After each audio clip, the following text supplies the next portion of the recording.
What is up, cupcakes? How we doing, guys?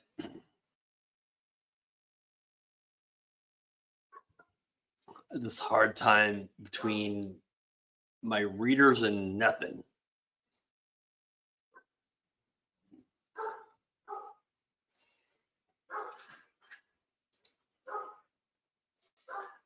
All right, hold on. We gotta get tripod the link here.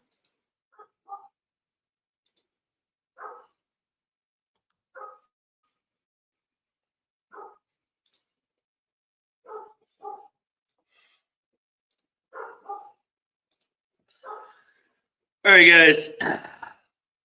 How's everybody doing? It's Tuesday night. Stuff's going on.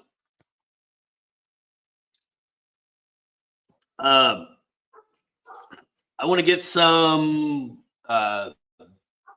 quick stuff out of the way. And I need to know if you guys can like click on it or if I need to put it someplace else. LaserCon is coming up. It's going to be in Louisville, Kentucky this year. The 20th, 21st, 22nd, I believe, but right around there. And let me know if this is a clickable link for you because they're huge. Can you guys click on that or do I need to put it someplace else? So this is $25 off a standard ticket if you want to go LaserCon, $25 off. The other one is $50 off of 2 tickets and a hotel room. This one is only good until June 1st. Are they clickable? If they're not, I'll put them in the description.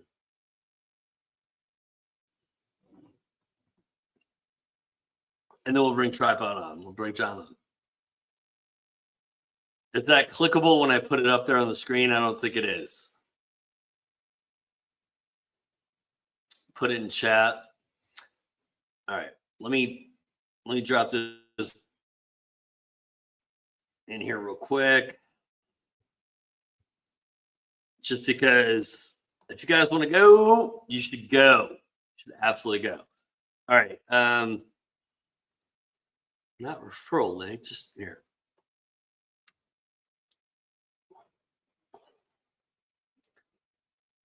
All right, so that is $25 off a standard ticket if you're just going to go for a day or whatnot. The other one is, well, they call it all inclusive, but it's actually just it's $50 off of 2 tickets and a in a hotel room. The $50 one, just to let you guys know, is only good until June 1st, I think. The $25 one is, I just put them the same thing in there. Oh, no, I didn't. The $25 one is good for,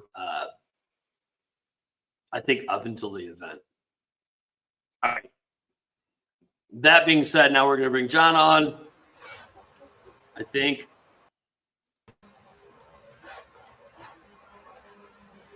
Well, he's supposed to be here. There he is. I can pretend to be here. What's up, man? What's going on there, tough guy? And your cupcake loyalist?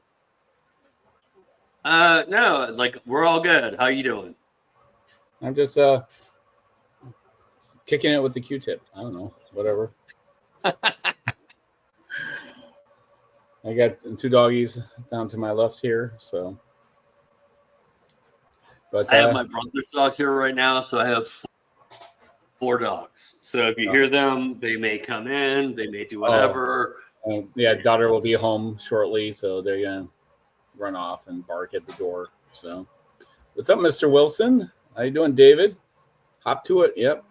Well, I was hopping to it a lot, building that fence the last couple days. So, my brother and I. So, yep, I'm all over the place with my projects. Apparently. What's that?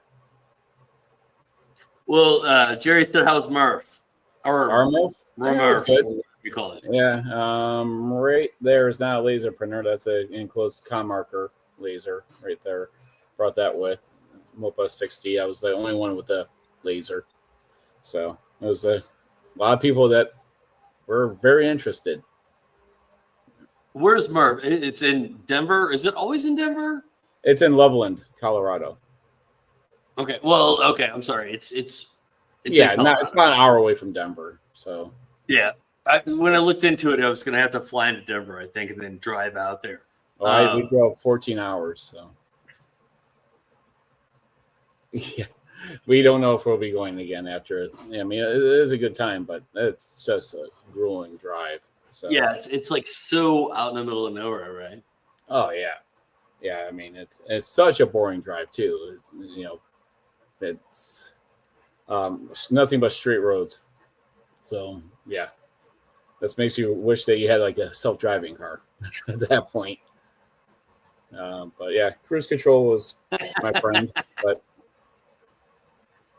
14-hour drive from Vegas, really? Wow. Of course. Doesn't seem like it would be, but yeah, it's amazing how some of those roads are. So, but yeah. All right. What have you been up to there, Nick?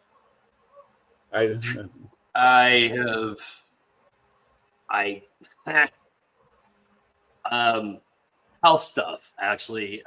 So we're trying to open the pool, which I've never had a pool before. We have an above ground pool, which if anybody's been watching the shorts, was green like several days ago.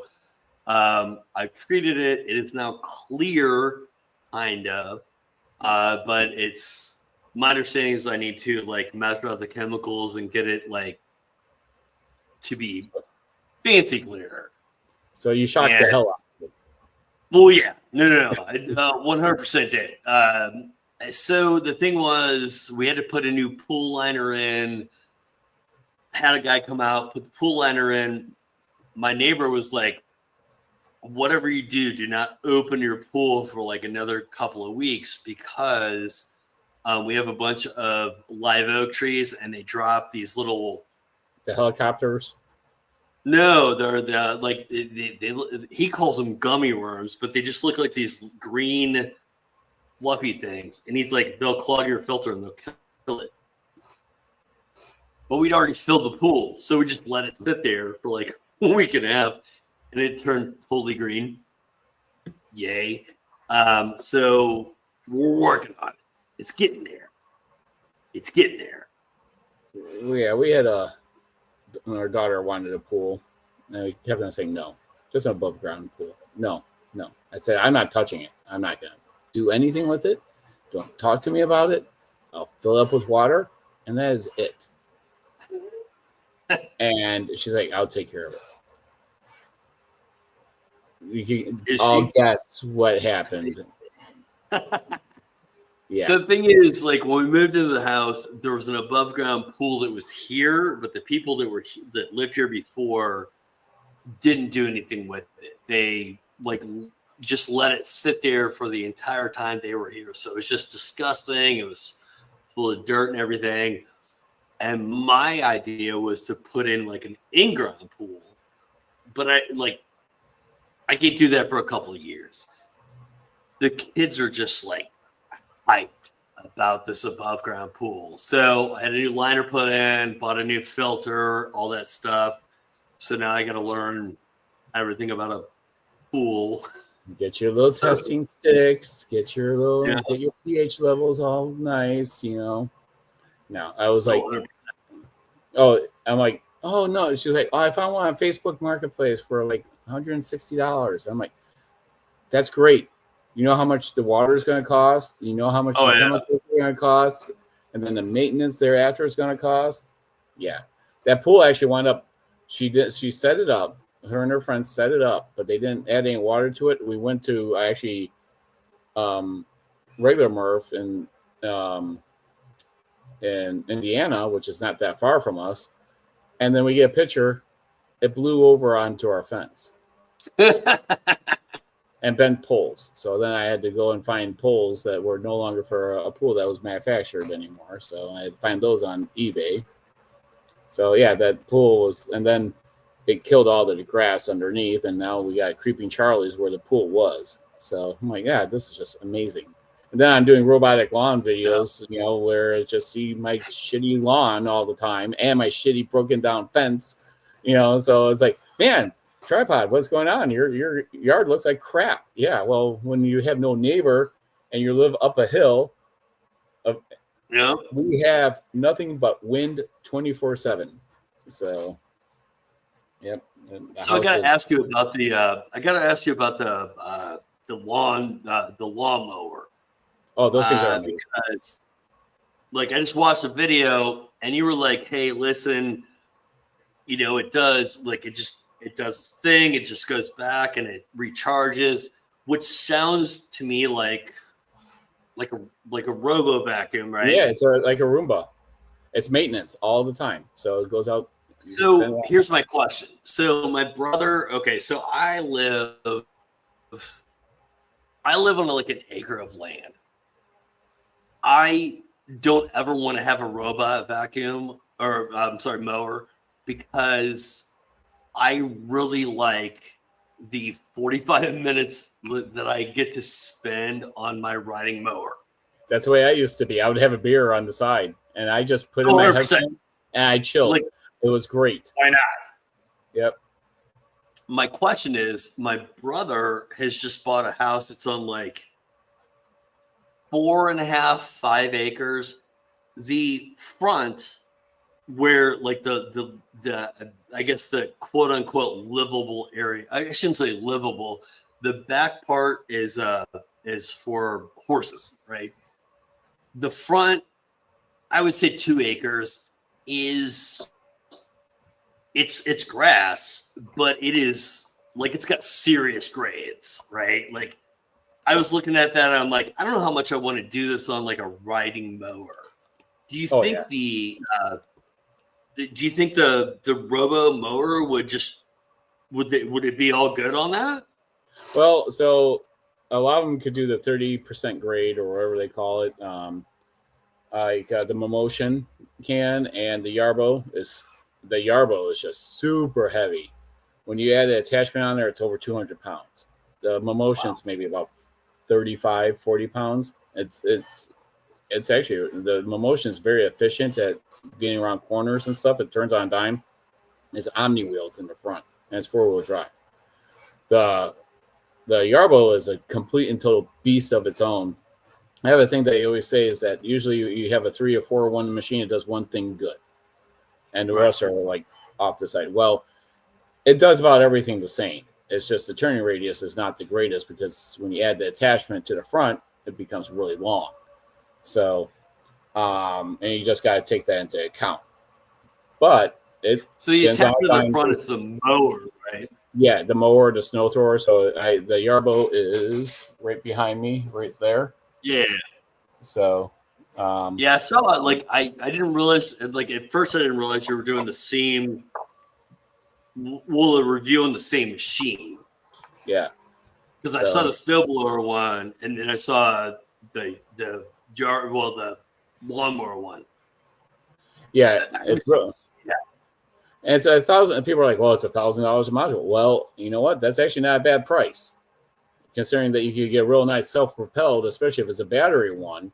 You're talking about $400 to $700, for one, and then this you just attach onto the front and you map it, and it'll go out and do it. And the Yarbo could tow 3,000 pounds.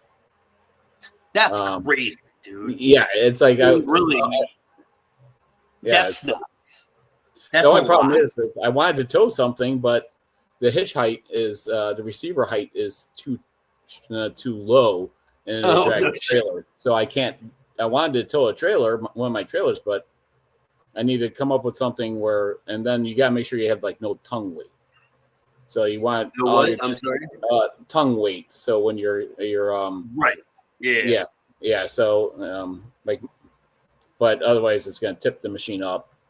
But yeah, 3,000 pounds that darn thing could tow. And then I have a Raider is the next one I'm going to do. That's fully remote, so it's not autonomous. But that is like for, like it's got like a real blade underneath. These other ones, the Yarbo and the Momotion, Luba 2, they have just spinning razor blades, basically, like 5 of them on each, like dual discs on the bottom. This one has a real blade on the bottom and can go and cut through grass. That's a video I'm going to be working on this week-ish. But I got to take it over to my buddy's house because this one's meant for, like, it's 4-wheel drive and meant for real steep grades. So, and he has to maintain a creek by his house. And if it tumbles, well, we'll see. But that might be one thing. And so the remote with that one, you could do what's called just hit it for a U-turn, or it will just go back, and you just keep on hitting that button. That's one that you just chill, drink your beer, and just that one that you could do is still be outside. Say, honey, I gotta still mow, even though I'm just pressing a button on a remote. But yeah, I did enjoy the rider until I bent the blade going over this. Just a sidewalk, it's this tall. It just bent both blades, and I'm like, I was mad. So, city property. Oh, hello, little one. Ozzy wants to say hi. Hi. Hi. Hey, buddy. Enjoy them while they're that young because they get old. They get older. Yeah, I got a 26 and a almost 26-year-old and 21-year-old. So.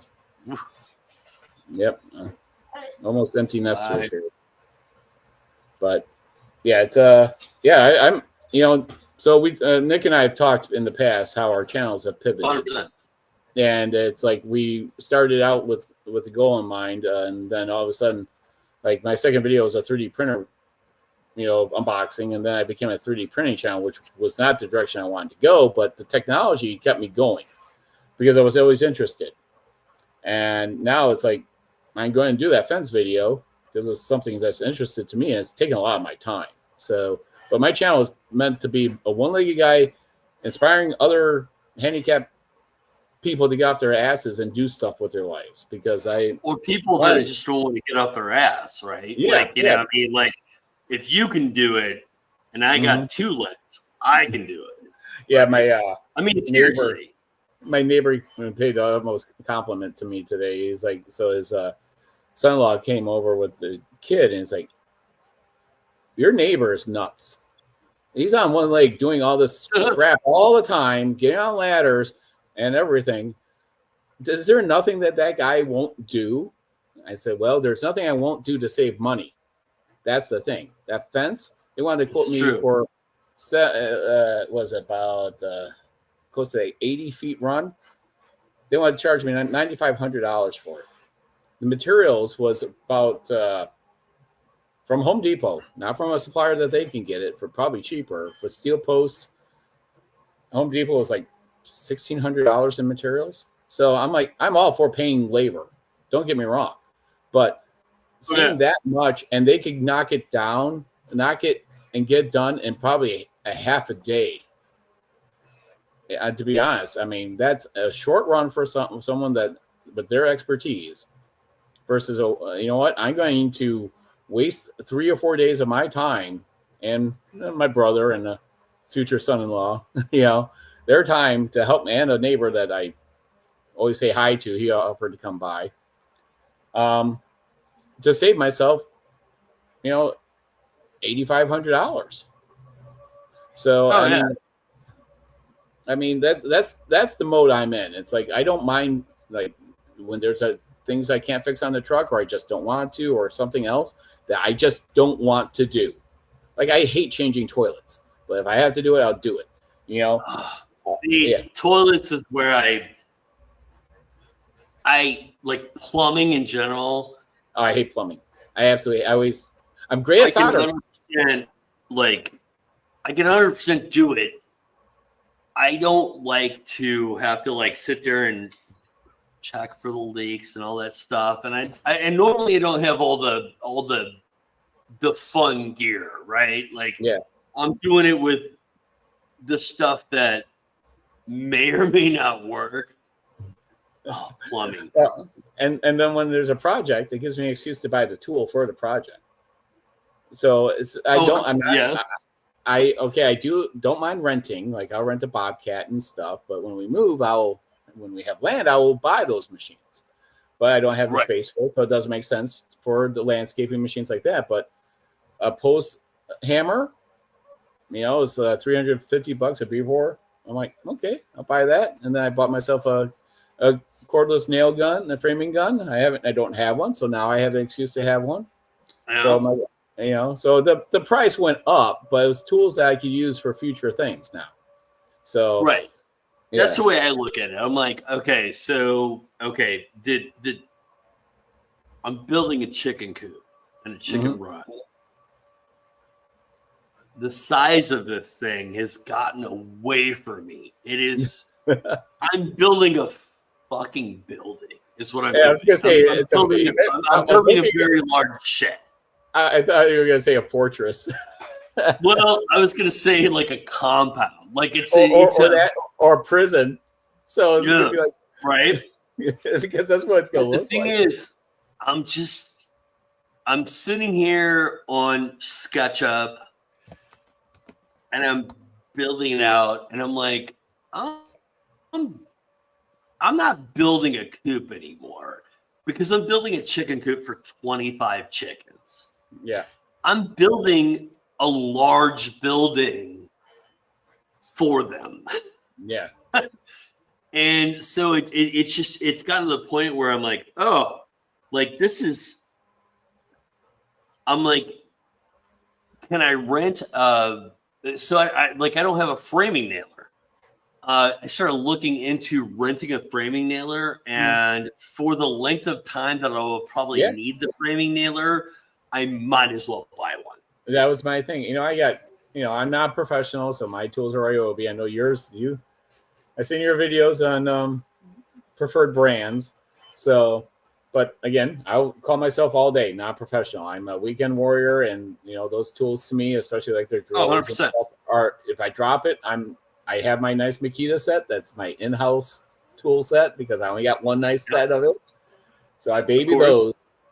But no, I bought like a $300 Ryobi framing hammer. I was like, well, it's, and that thing is pretty beefy. I wasn't expecting when I picked it up because it's like, oh, you need to at least use the 4-amp. I'm like, oh, great. This thing's, and let's just say that my arm is a lot more buff than the normal action it gets.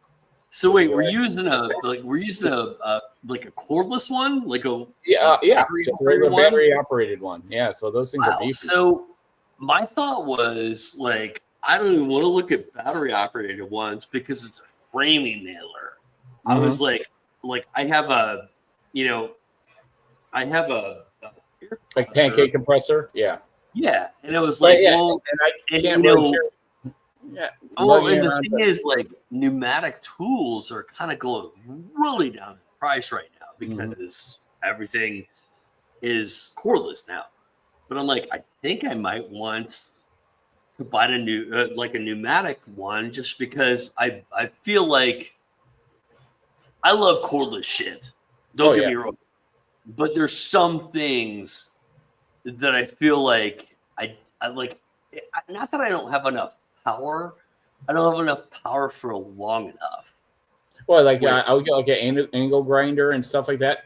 I got a 20-gallon silent air compressor behind me, and I got a pancake one.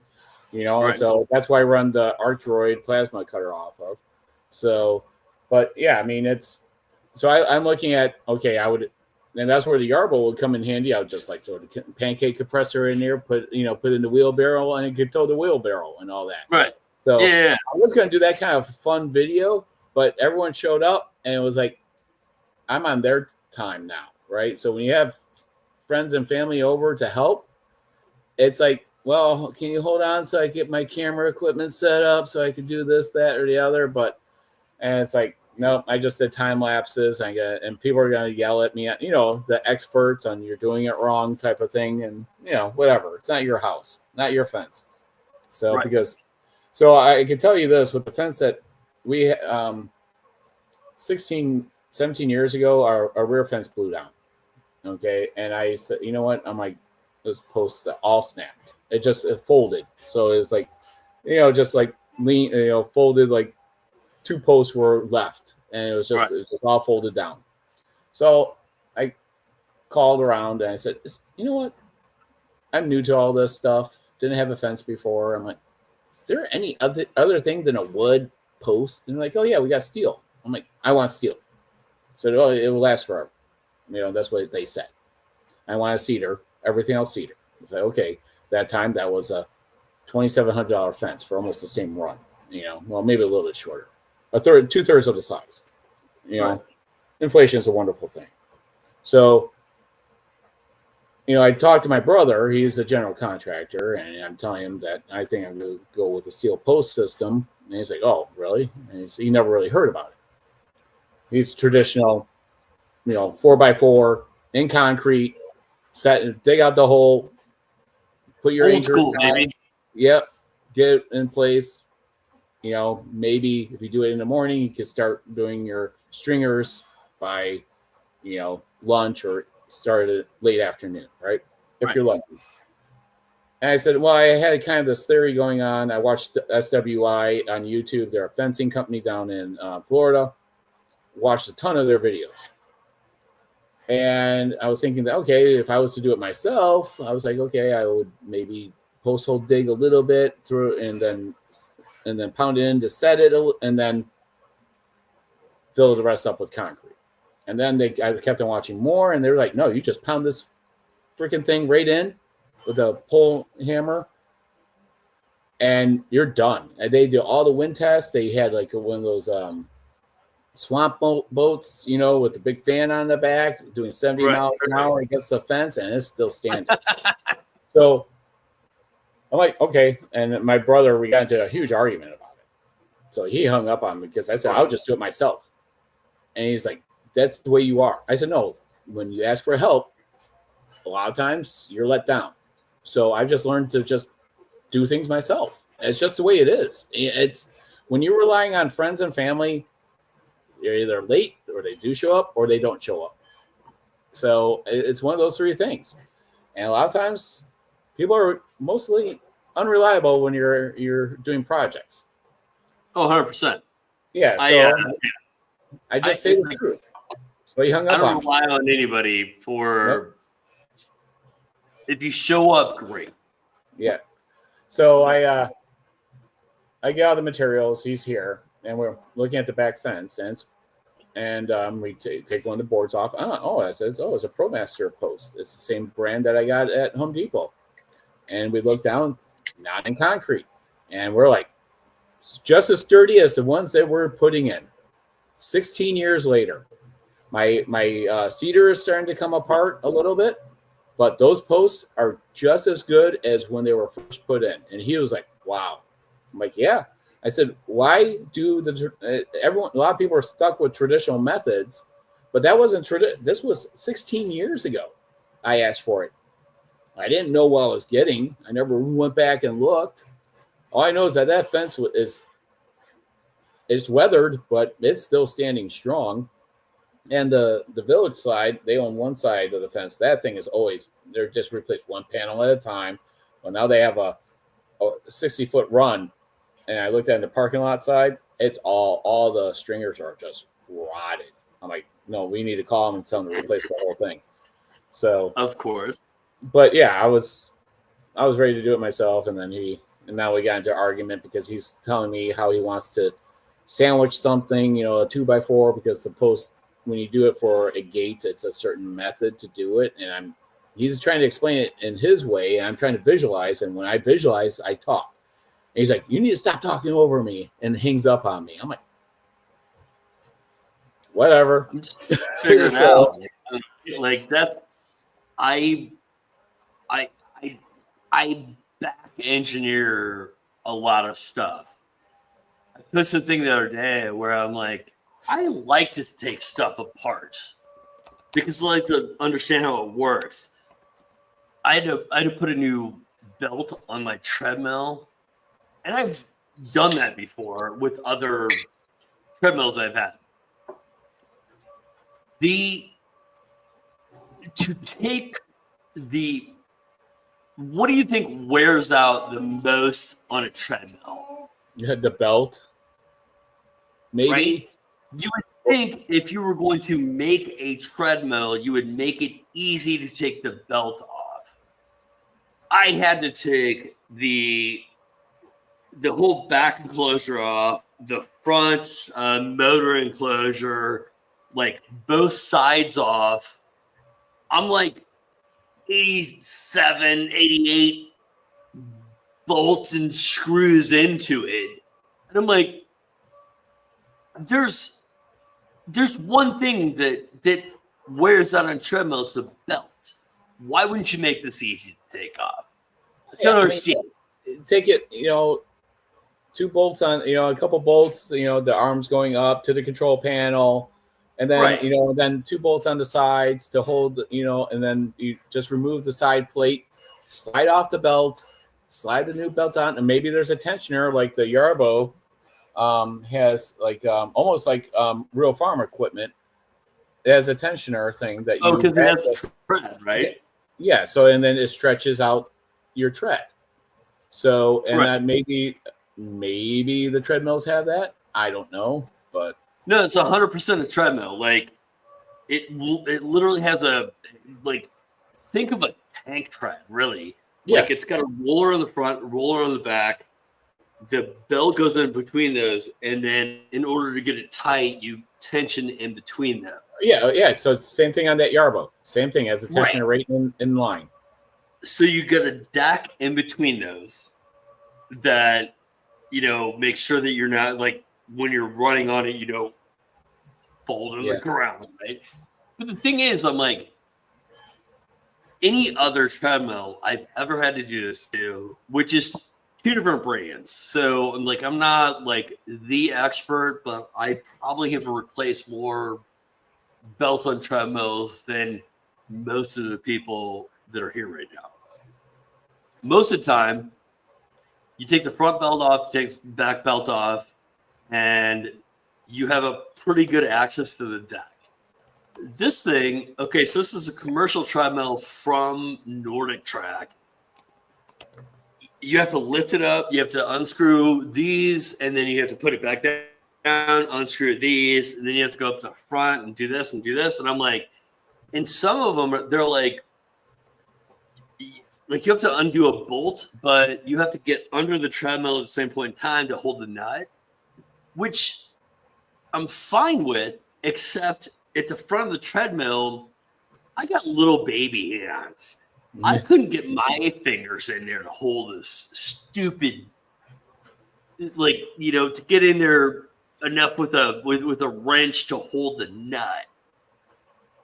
Why? Dude, come on. So ridiculous. And you would think just for their own repair, say something comes back for repair, they would want to make it at least for the people that are repairing these things, if it's repairable, that it's somewhat easy. No, it's engineers that just slap things together. I mean, look at cars. I was just talking to my father-in-law about the F-350. I said, there's really, unless it's something under the undercarriage, there's almost nothing that I'm going to work on. He's like, really? I said, I popped the hood. You can't see the intake manifold. You can't see it. It just blooms everywhere. I said, everything is now raised from the bottom into the cab. So or the cab drops down. I mean, whatever it is now.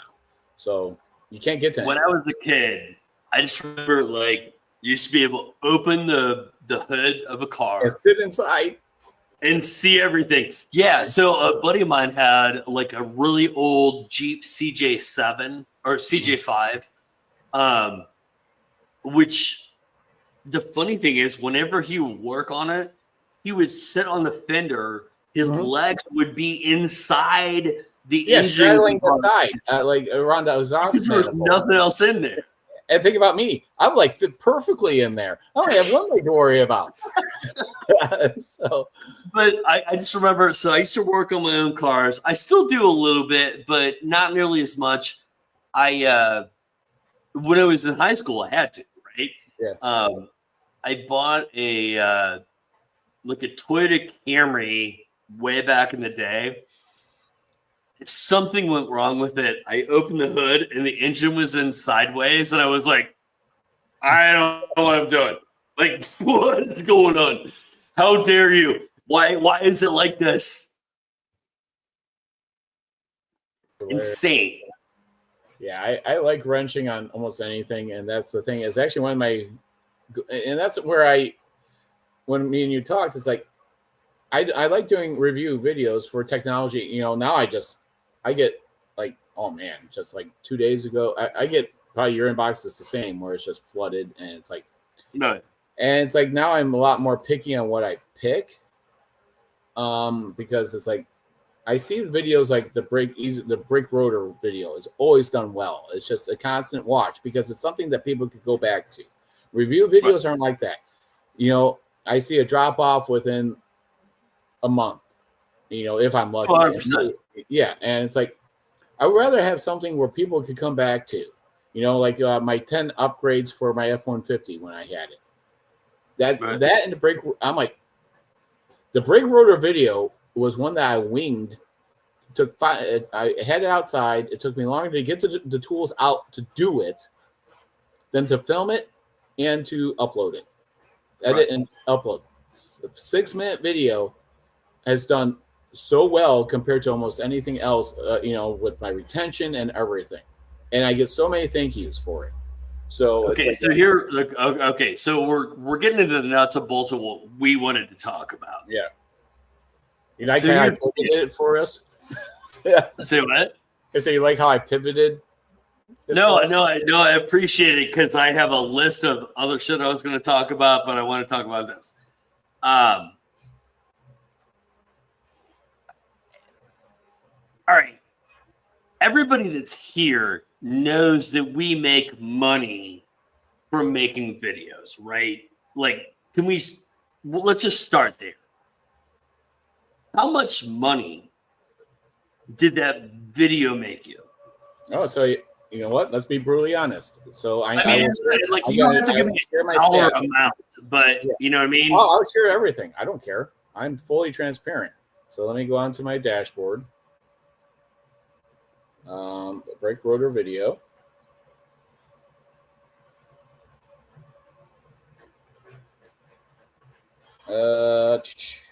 So right now it's got 127,000. Okay. So yeah, so that's the video. All right. So here's the deal. That's what you wanted to do. Everybody likes that video, right? Because this is what I run into. How much, like, you don't have to give me a dollar amount, but when you do a review for a laser that somebody sends you, like, how much more would you say that video makes you than that one you just showed? Oh, nothing comparison. Because first off, time is money. So when people say, oh, you got that laser for free, you know how much? Okay, so this literally took me. That's why it was so important for me to bring up the time and effort. It was so little time, so little effort, but it was so well executed because I winged it. I talked into the camera and it was just done. Here, anyone that's seen a video, I like the F1 Ultra. I had for almost 4 weeks. And sure, it's a $4,000, $4,200 machine that I'm not going to use all that often, to be bluntly honest, because I got other machines that are coming in. So I don't get the luxury to actually do what I want with it. So it sits and collects dust. So with something like that, if I could produce a video, that'd be more economical of my time. Because, I get that $4,000 machine that I spent now 3 to 4 weeks on beta testing because it doesn't, a lot of things. Yeah, X2 is actually pretty good with getting stuff out. Their documentation is, you kind of understand where, if you've done some of their products, how it gets put together. The creative suite's gotten better. But I'm tired about hearing you got the machine for free. Hey, you know what? If I calculate how much time I put on there, I'm probably making minimum wage by the time I see any return on my investment for the time I put on. 100%. That's what's more important to me a lot of times than getting the machine is, well, I stopped doing a part-time job because this is now my part-time job. So now I have to look at ways, okay, my average is a month, how much I'm pulling in from YouTube, and then 100%. sponsorships. And I've only done like 3 videos out of the 150 or whatever my library is that have been paid sponsored videos. That's been ComMarker. That was one of the the printer, fabric printer, and one other thing. So otherwise, I'm not one of those people that if they offer me money to do it, I said, well, you need to choose. Either it's going to be an advertisement where I just walk someone through it, and I just do it. I say it's paid promotion. I don't say anything, and this is how to use it. That's all I'm doing. Right. If you want my opinion, then I don't usually charge. But if they do it, I said, then you still need to give me carte blanche that I am an open book on there. So if you still want to pay me, fine. So one thing, and you tapped on it right there, is honest opinion. I don't think I can't say this for everybody, but all right, let me back up. When I was doing the review of the UV printer, and I said, hey, listen, like, I've sent that to them for review. Once I get it back, I'll put it out. And they're like, that sounds shady. My subscribers were. And I'm like, they've paid me to make this video. Yeah. So if I was paying somebody to make a video, I would want to see what they were going to say before they put it out, right? Yeah, I mean, that's it. Yeah. I mean, you got 2 different types. You have the paid promotion where they tell you basically, and then it's like, well, we've seen, I said, the problem, I let them know. I said, if you give everyone the same scripts, it's not worth it. You need to have people do control on that. But if there's a problem, and that's where they get into it, it's like, and if there's a problem, I reach out to them no matter what, if it's a review or a paid for, because I want to know if it's something I did wrong, and then I don't look like an asshole, so. Yeah, because sometimes, like, I'm not going to lie, sometimes I've completely fucked something up. Oh, yeah. Right. Yeah, same here. So, yeah, so not to say that, but people were like, dude, that's kind of shady that a company would ask you to send you the video before you put it out. And I'm like, that is across the board. If you are doing a sponsored video, and like I said, if it was my product and I asked you to make a video on it, I would like to see it first. Anyway, that being said, I've never had a company tell me to change anything other than something I messed up. To be clear, I've never had a company ever tell me to like omit something ever. I had one, and that was with that printer, the fabric printer from Pro Colored. It's the only thing they wanted me to change was because I had a Vivor press, and the Vivor press is a motorized clamshell press, right? And they sell one with the Panda on there, so it was a conflict. So they have their brand on the same press. So all I had to do was go back and blur it. So it was not a big deal. So I kind of knew I should have blurred it, knowing that these are shared. People are just throwing their names on it. So, but yeah, it's. When it comes to the paid promotion, that's fair, though. I mean, that's fair. Yeah, it was totally fair. But I gave him a little bit of grief because I said we have other people with brands out there that are not yours that are using their heat presses. I'm like, but I get where they were coming from. But, no, I get that. Yeah, well, like this is like this first 3D printer is came extremely damaged. You know, that was supposed to a paid promotion, but it was a prototype. They didn't have enough parts, and they still paid me the money for not releasing the video, which makes sense. Well, yeah, because I was a month into it, waiting on parts. I'm like, I got enough to show what I got, and how's that working? And that's where you, as a creator, could kind of stiff arm them and be like, I need to get compensated still, because no, 100%. What's up, Chris Mink? I had a company that I will not name because they kind of smooth things over. I'm still working with them a little bit, but they sent me a laser, and it was not working correctly. Let's say that. Yeah. So I was working with their IT team, and I literally took like 90% of the laser apart, trying to fix it. And the thing was, like, it wasn't that they were, it wasn't their, like, I really think I got like a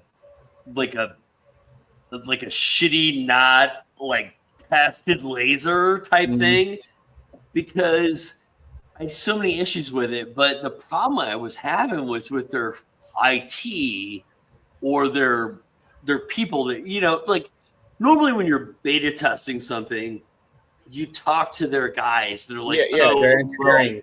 Yeah, they'll throw you on WhatsApp or whatever. Yeah. The thing was, I kept having these issues with, so I got to back up. I was really into this laser. I really didn't want to take it on right then. I had a bunch of shit going on. And the sales guy got me. He's like, no, like we're 100% behind our product, blah, blah, blah. So I'm working on this thing. I end up taking every panel off the laser, adjusting. Everything should have been adjusted at the, you know, before they sent it to me. Still kind of whacked. And when I would talk, like when I send, like I would be like, I'm still having an issue. They'd be like, okay, well, you know, like our tech will, you know, contact you. And then I would get a contact and be like, hey, can we talk in 4 hours? Which is a long time anyway. And then it wouldn't show up. Yeah. For the Zoom call or whatever. And I'm like, okay, I've had so much issue with small laser companies. I don't want to call X-Tool out because I feel like they've done better lately. Yeah. But when X-Tool first started out, like, there was no fucking support because their only support existed in China, and everybody was trying to contact them on American time or US time. And they were like, there was nobody there. They've gotten tons better. But I'm like, this company was out of California. Like, and I asked them, I'm like, do you guys have like support for your machines? And they're like, oh yeah. I'm like, okay, so one, it was obviously California time because they'd be like, hey, you know, like, can we get on a call at 11, which was like, you know, my time is 3 their time. But then they wouldn't show up. And I'm like, okay. So finally, after going through several iterations of this, I was like, come pick this machine up. Like, I don't want it. Like, I want it out of my shop. It's got to go. Like, I can't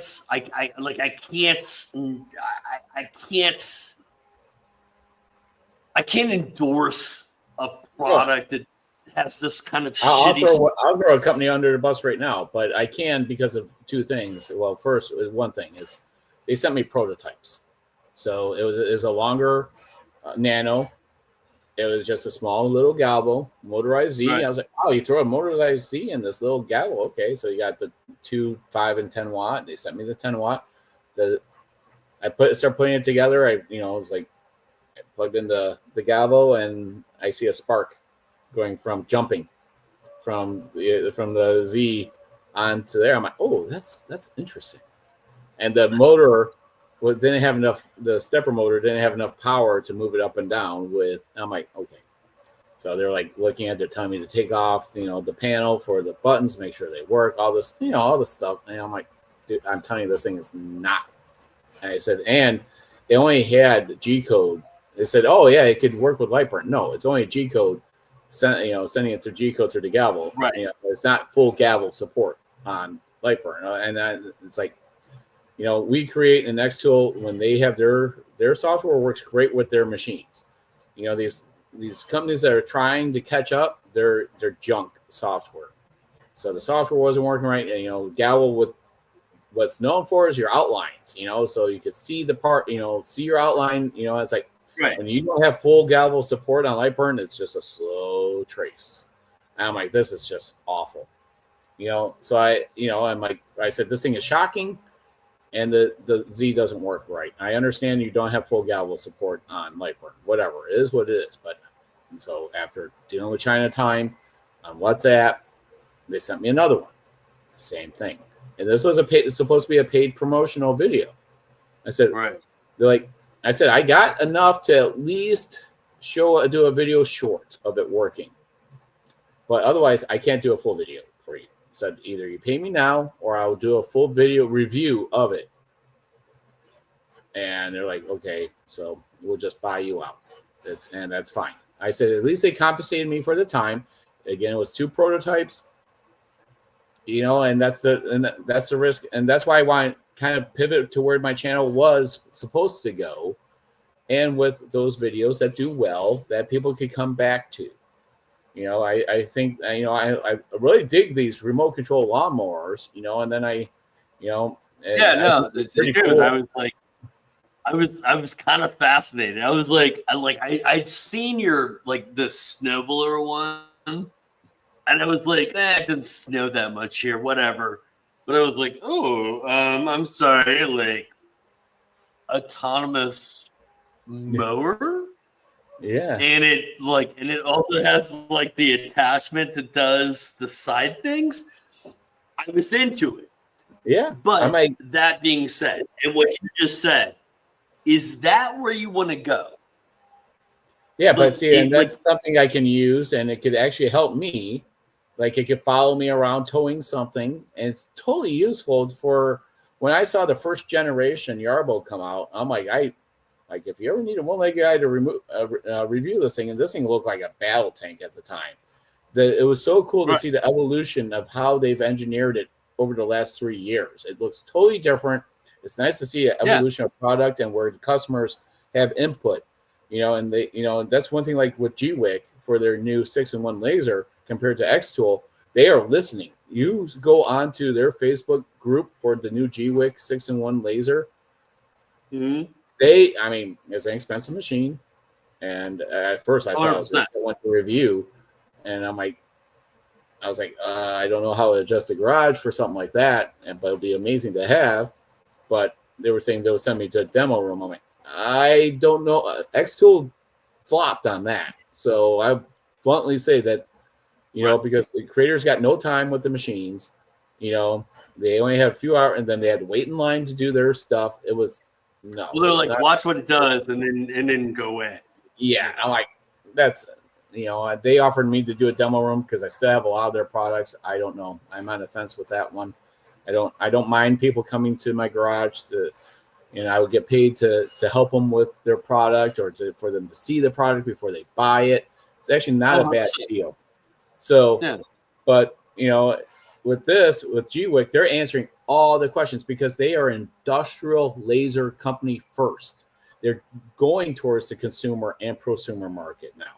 So they have the experience that X-Tool doesn't. And X-Tool now, they make some great products now, especially after the D1 Pro.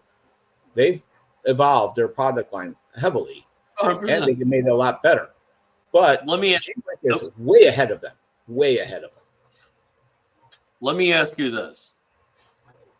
The G-Wick that does all the things. Is it a 240 or 220 device? No, so they said it anywhere 120 to 240. I specifically asked because they want me to do their promotional video. I've been with them forever. I said, I bluntly asked, am I getting the machine or what do you want me to do? So no, just give us your thoughts of what you see as our advertising. I said, okay, I can do that for you. So, and I have two 240s in my garage. One is at the back and one's in the front. Yeah, you got one of them. Yeah, I know you do. The thing is, what I think that like X-Tool is really trying to hide from everybody is that like their new machine, it's a 220 machine. Like you have to have 220. And it bothers me a little bit that they're really kind of like hiding that a little bit. Well, and the consumables, the consumables of the gas, the nitrogen, the oxygen, 100%. So, yeah, it's like I learned a lot. So by being on, not everyone's on Facebook, and I get it. And I said that in my video. I said, create a burner account, go on your wife's account, have your kid look at it, join the group, whatever. It is a wealth of knowledge. You got a lot of people that are so experts at the field saying, hey, because I've done plasma, but this is a totally different game with this, this fiber cutter laser. So no, it's like it is a game changer. And I don't use that term lightly at all. Thing is, like, I think they're trying to appeal to people that have, whatever other X-Tool device they have in their house that plugs into their outlet. And they're not. I spent $3,000 on a 100 amp sub panel so I could run 240, and my whole garage and foyer was on 115 amp circuit. I had to run extension cords into the house to run more than 2 3D printers. So, and that was, if I ran to under 5 plus, I couldn't run another 3D printer. I could just power a couple laptops, and that was it. So, right. But, reason why I put two 240s in is because I didn't know where my equipment was going to be. So I figured I'd put one in each corner, one in that corner, and one to my left over here. And that way I didn't have to run an extension cord. So they're both on dedicated. No, I understand. Yeah. So I was like, you know what? Let's do it smart. And then if someone buys a house and they want an electric car, it's right there, right in front.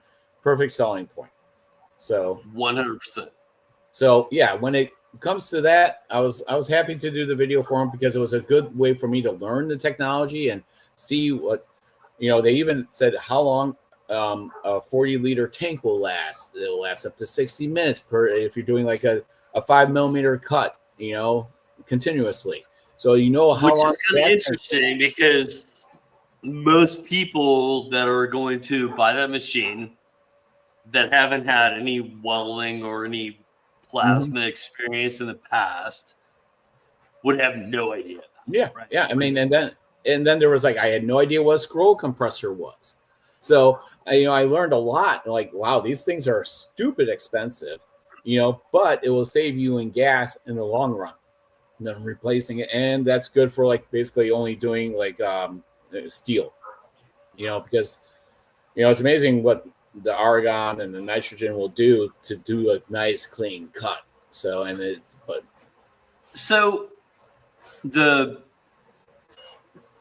to pronounce it wrong. Guayki, what do we call it? Just think about G Wick. So John Wick.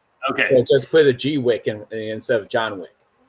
Okay, so the G Wick, when it's cutting metal, is that just a really high-powered fiber? Yeah. Or is there a gas? My highest power fiber is a 100-watt MOPA OnTech. So yeah, that's a 800-watt fiber source in there. Really? And so that or the 1200, yeah, it is like. Yeah, when I did a price down comparison, I had put my Mera 7, my plasma cutter here, and my 60-watt MOPA. I was at $17,000 already, and that their highest priced one with the 130 watt CO2 and the 1200 watt fiber is 12,000. So I'm like, and that does more than my separate machines and better quality than my separate machines. Okay, so that fiber is cutting how thick steel? Up to 10 millimeters thick. Clean cut with no slag. So it's insane. When I went to ISA like 2 years ago, maybe 3 now, they had a fiber machine that was the size of a small car that I think it cut. I think it was 20 millimeter aluminum, but you couldn't have that in your shop. That was a separate thing to have. Yeah. So 10 millimeter fucking like steel? Yeah. So yeah. Crazy. So, isn't it? So over here is my Mirror 7 back there. The one that's the 120 watt max, right? With the 100, I think 30 watt CO2 built in is about 2 times the size of that Mirror 7. It's not a small machine by any means. So, but yeah, it's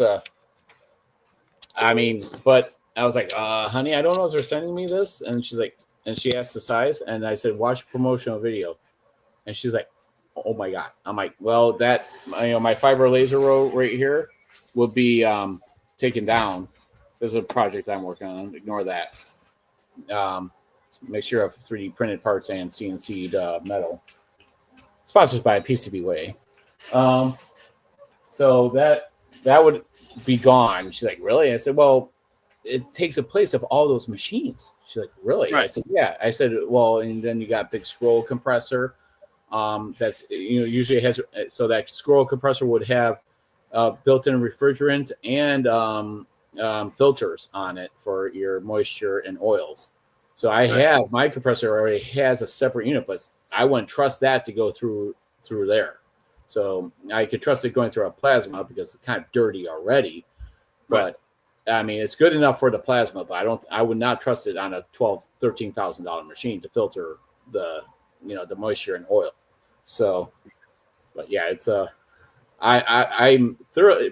This is where this market is going, and that's where I said in the video they don't want to miss out. I mean, because that's their niche already is industrial laser, and then they got one of the coolest things was watching a cylinder. I was seeing exhaust all day long. Yeah, that was crazy. Oh, wow, yeah, they did the whole cylinder and cut it out, right? Yeah. And then cut it out on top of it. So cool to watch. Insane. I mean, that's the technology that I would be totally interested in doing. I only know one YouTube reviewer, an Asian guy. He does a lot of laser stuff. That I don't know if he got it, but he tested the machine. There's only 2 videos out, mine and his right now. So well, I was going to say, because I keep seeing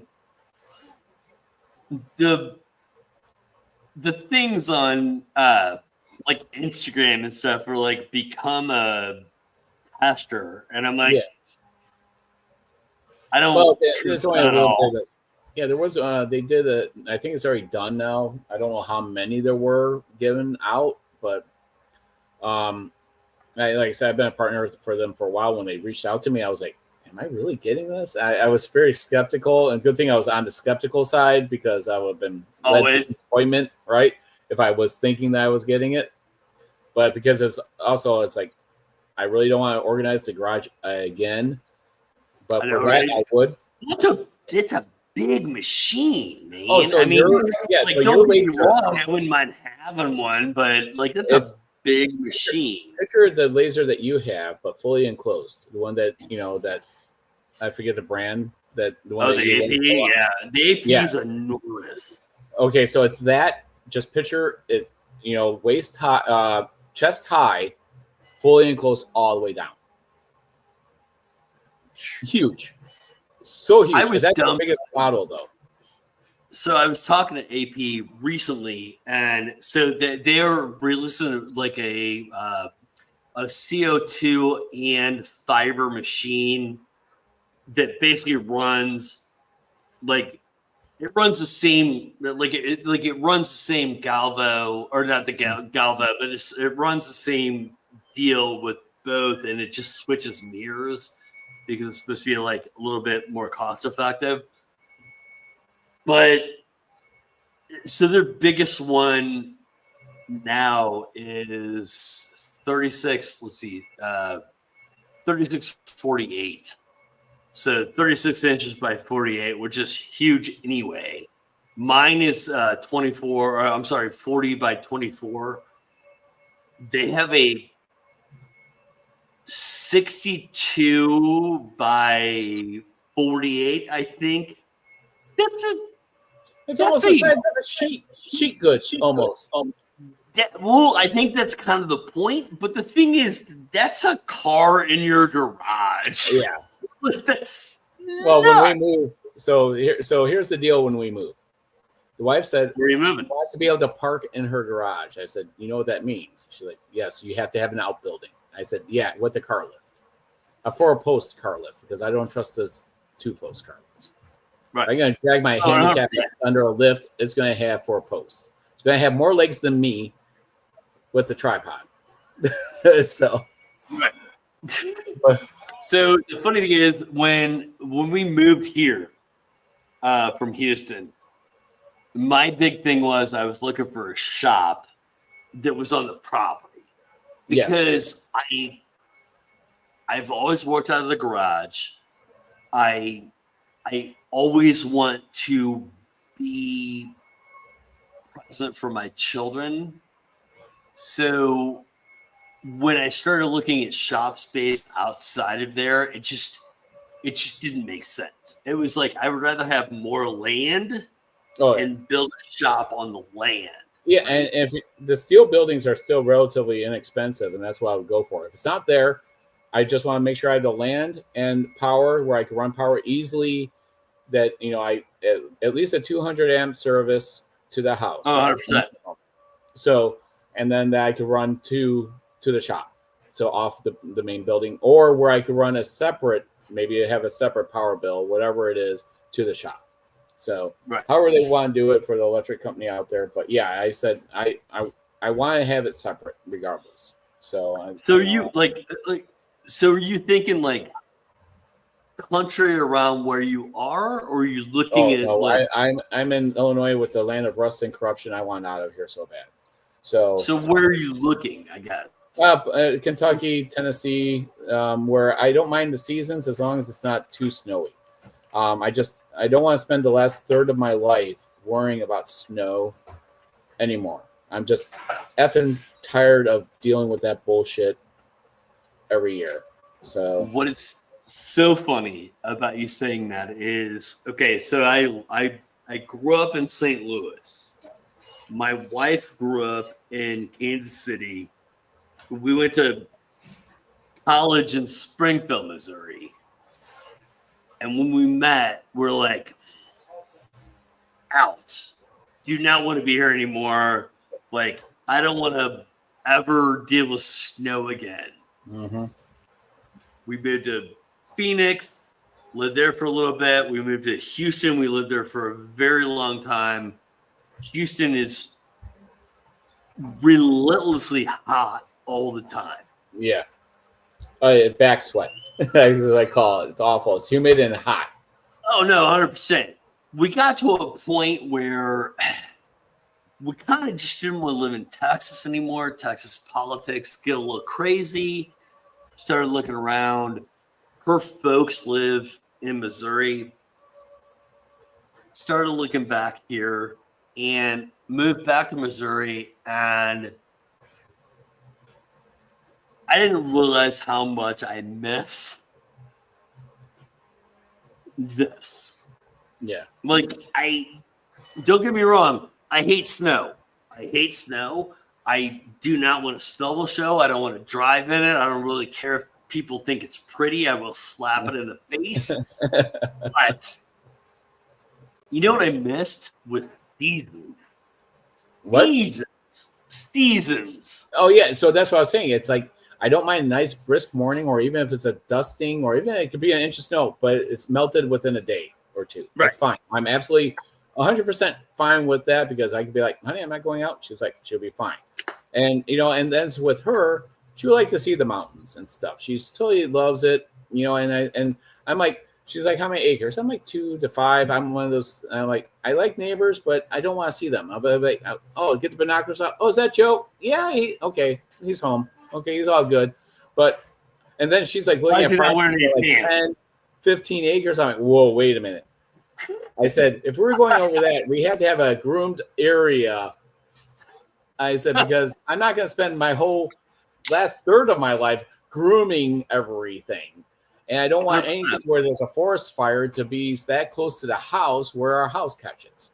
So, right. So it's like, I'm very, and she likes to wrap around front patios, with the, the overhang, with the porch, so, and of course, she's like, we gotta get a ranch because of you. I'm like, because of me? Of course it's because of me. It's not like she doesn't.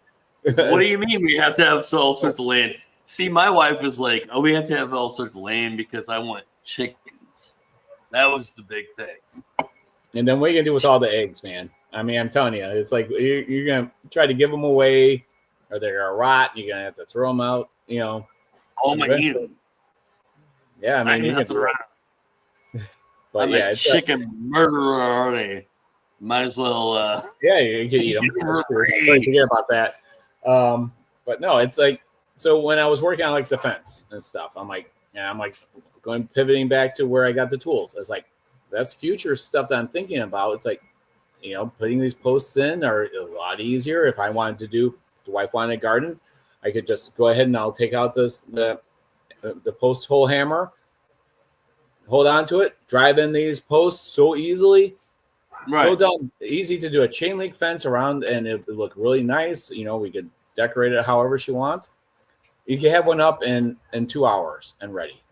So you need to move because you need a project piece of land that will be your that will make you happy making those videos, and and then you get into the laser video, whatever, to pay the bills.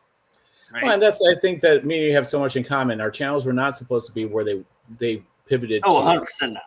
And it's like, but we both enjoyed tech, and now we're at the point where we sit back and reflect back. My channel's 5 years old, just over 5 years old, and it's like, wow. And that's why I look at the videos that the low effort but fun, and to me just being me, work. Instead of it's like I interject some humor. You were really good with, because you don't give a flying fuck most of the time. What? Yeah. Talking about? I don't know. so the windows are amazing. Here's the deal with that, and you and I are kind of in the same boat with this. Yeah. The videos where people just enjoy me, I guess it's kind of weird to say. Yeah, but your personality.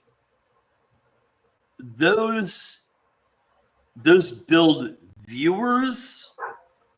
Those don't make me money. Yep. And what people don't like to talk about on YouTube especially is what makes you money. Thing is, you and I believe have both gotten kind of caught up in the fact that I was making videos.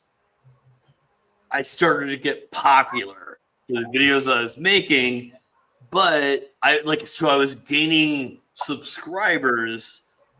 I wasn't making money, or I wasn't making much money.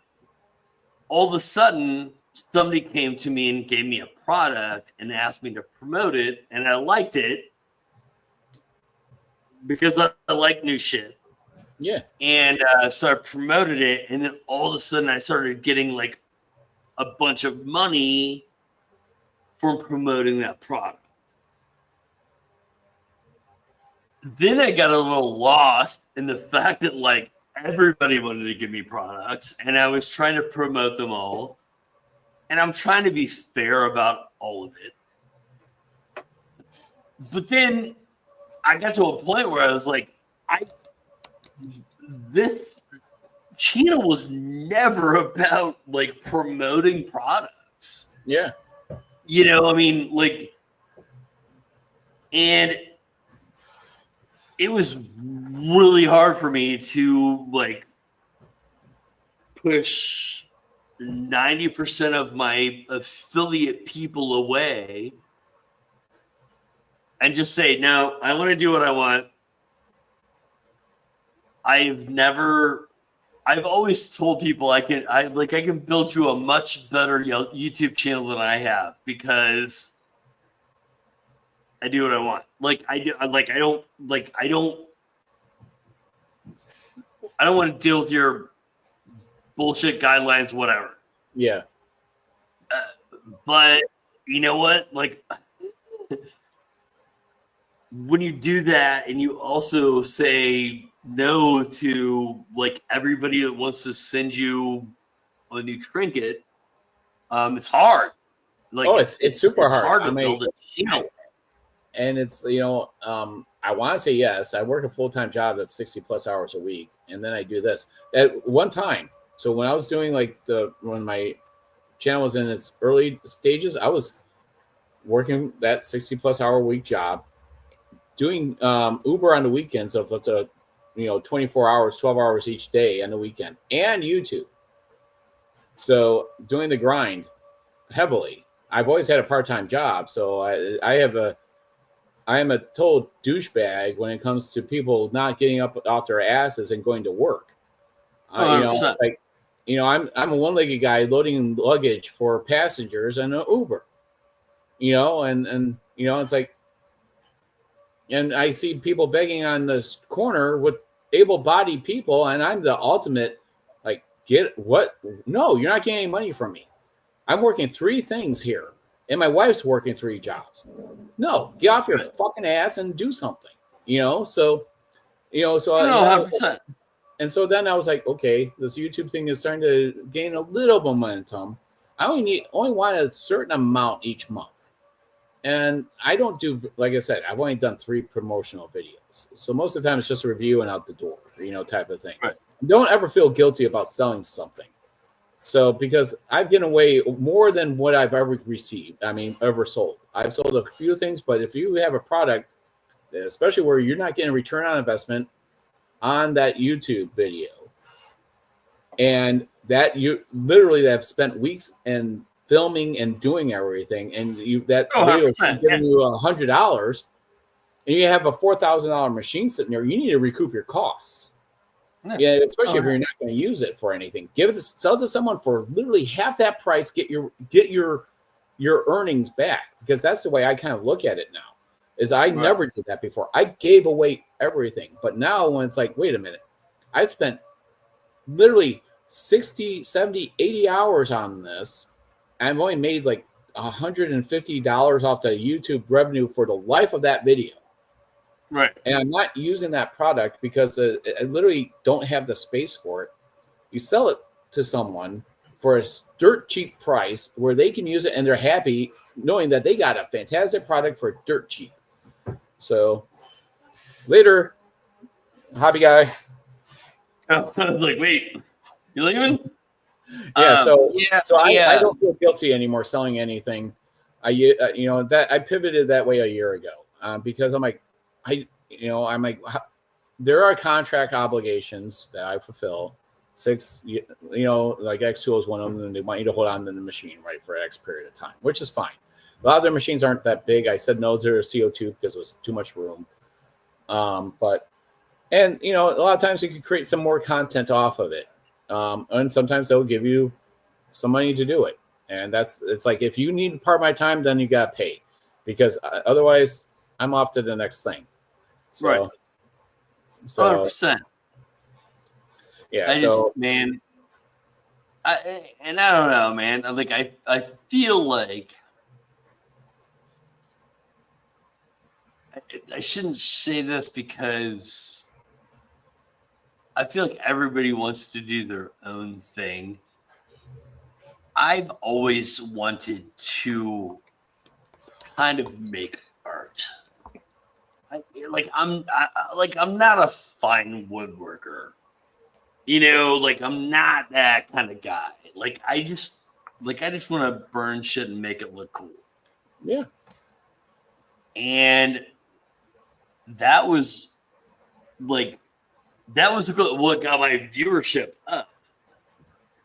But I also wasn't making any money at it. And then it was like, oh, hey, Actual came along and was like, hey, we're going to send you your laser. Then I started making a bunch of affiliate money off of Actual. That was awesome. Yeah, and the thing is that the way me and you are similar, we do a project usually in our videos, in the review. We show the settings and everything. We literally, and a lot of people don't do that. They will just show, oh, the laser did this, and they show what it did. And then they will take that content and then make another video out of it, showing, oh, make laser this. Oh, didn't you show that? So now you're saving that for how you did it for another video, which actually kind of makes sense. But I'm too lazy with that. I throw it all in one, and I just want to get it done and over with, because a lot of times, they'll say, what are your settings? So I just learned right away, just throw it in there, be done with it. I know you do that as well, but I don't know. I'm, again, like with the fence, we talked, we chatted, because we want to do a collaboration, but we have no idea how or where. I told Nick here about my fence. It's going to look stupid doing this, but I should have shared the video. But we kind of winged this in the last couple of days. Sorry, guys. So my fence, let me do a search here. It's been in a couple of my robot videos already, but it was in really bad shape. So there's a couple. So almost all those panels literally were down before. So now that whole row. So here we go. All went down. So my brother came by. So we cleaned it up. We cleaned it up. Got rid of it all. There's a nice stack right down there. And then, so this is the post. So it's just setting it's my brother right there. And my future son-in-law holding the pole hammer. So you got to make sure that the post is plumb. So you're doing a level on both sides. Oh, this is a steel post you're talking about. Yep. All right. I was like, what is that contraption? I'm like, oh, wait, no, that's the post. Okay. Yeah, and that's a V-bore. That thing costs about $350. And you can see the line. It's doing. I mean, you can set a post in about 3 minutes versus digging it out, and it's going to be stronger than a wood post. So we measured each of the posts out for the depth, and then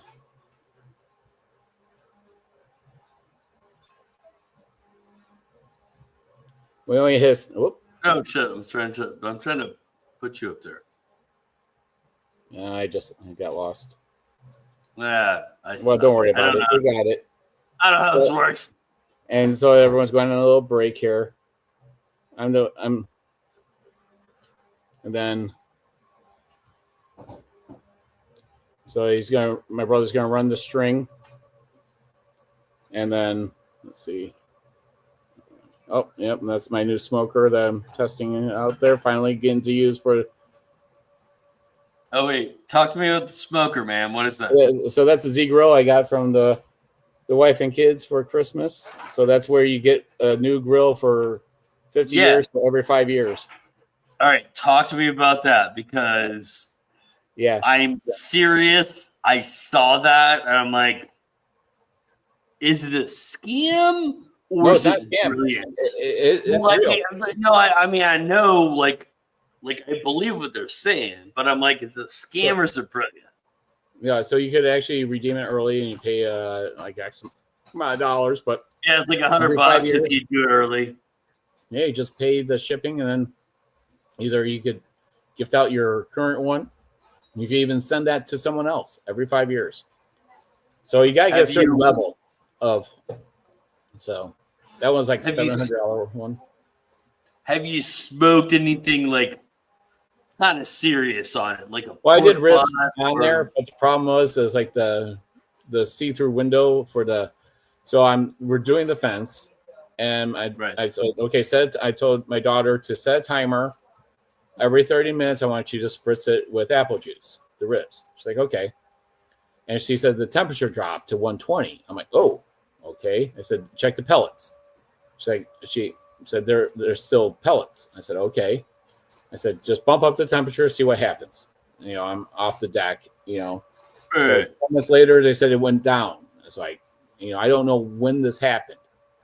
So I went onto the deck and I'm like I'm looking at the little see-through window and it shows pellets. And I just opened the lid. Nope, it's out. So it stuck to the side. And I'm like, well, that Oh, glass is not really that great anymore. So yeah, it yeah. was like, okay. But unfortunately, the ribs had to be finished off inside, wrapped, and put butter and brown sugar or whatever on there. And I said, we didn't even How eat. dare you? How dare you No. do that to ribs? I know, but we had no choice because the smoke. I mean, it had some smoke flavor, but it was only on there for 3 hours. So, Right. and I wanted to do it for 6, but No, I kept seeing that, and I was like, I shouldn't say I'm a purist, but I want to watch the meat smoke guy. yeah. So when you talk about like when you get into like Traeger and stuff like that, I'm like, I mean, you still get to watch it, but like I have to. So I was a purist too. Like, So and I'm like, you know what? I don't care. You know what? Call me a lazy F. I don't really care anymore. It's still nope. My pellets are going to taste just as good as you're throwing a log in there, and guess what? I don't have to maintain it. So Here's the deal. I give I kind of give zero shits if you want to do that. I've always I've always had to tend to the grill. So yeah. It's like that is my therapy. That is what I do.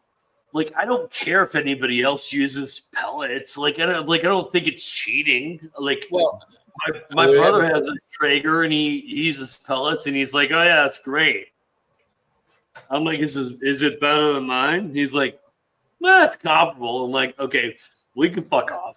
And the thing is, part of like the smoking to me is the sitting out there and dicking with it. Oh yeah, and that was me. That's me when I'm grilling. I love being on the grill, flipping the meat, moving it around, getting that. I know I have a hot side part of the grill. No matter what, it's a little bit hotter. Where you gotta know. You gotta know the places on the grill, man. Yeah, so Don't be and I messing love around. it. So like when my friend had his kid's graduation party, I didn't know anyone, and he's at the grill. I'm like, get out. He's like, what? I said, I know my wife and I you said guys. move. Yeah. He's like, move. And I said, he's like, really? I said, no, you just feed me some beers. I eat off the grill. I'm in heaven. You have no idea. This is my space. And he's like, oh my God, this is great. I said, no problem. You're way nicer to anybody than I ever am when they fucking touch my grill. Oh no, well he was. And he has a nice. His is like a vertical smoker, so it's like it will do charcoal, or what brand is it? I forget what brand it is. It's really nice, man. So it just feeds it in, the hopper's huge. Oh, see, that's nice. Man. I started off with like an offset, like $300. Oh, it's a master build. It's a master build. It's yeah, Okay. it's yeah. So yeah, and yeah. So I always want to be involved with my own projects. So I figured out a way for me to be a little helpful. So I'm sorry, cutting all the wood there. The stringers are going up. So, and then everyone has to take a break. I don't understand why. You buy lazy bipeds, man. I'm telling you. And then, oh, wrong way. Always go the wrong way. Damn it. No, stupid iPhones, man. I'm telling you. Okay, so this is me and the future son-in-law. I'm plumbing every board, making sure that's nice and straight. He's on the other side checking the line. You can barely see the line. I don't know. You can't really see. There it is. So you can see the line. Good. So, and then so this took us a while. So then my neighbor, then my neighbor came by. So that was we got that much done in basically one Sunday. It was Sunday. Yeah, we got that much done, and then. I always go the wrong way. Darn phone.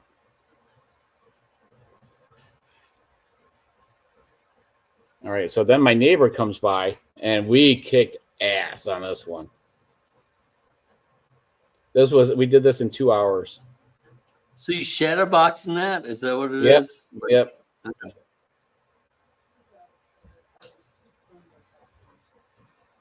Nice. What? Yeah, the wife and I, we placed ahead of time the pickets in the area, so we didn't have to. So I can do a YouTube video on it, so you get a sneak peek. Killing it though. Yeah.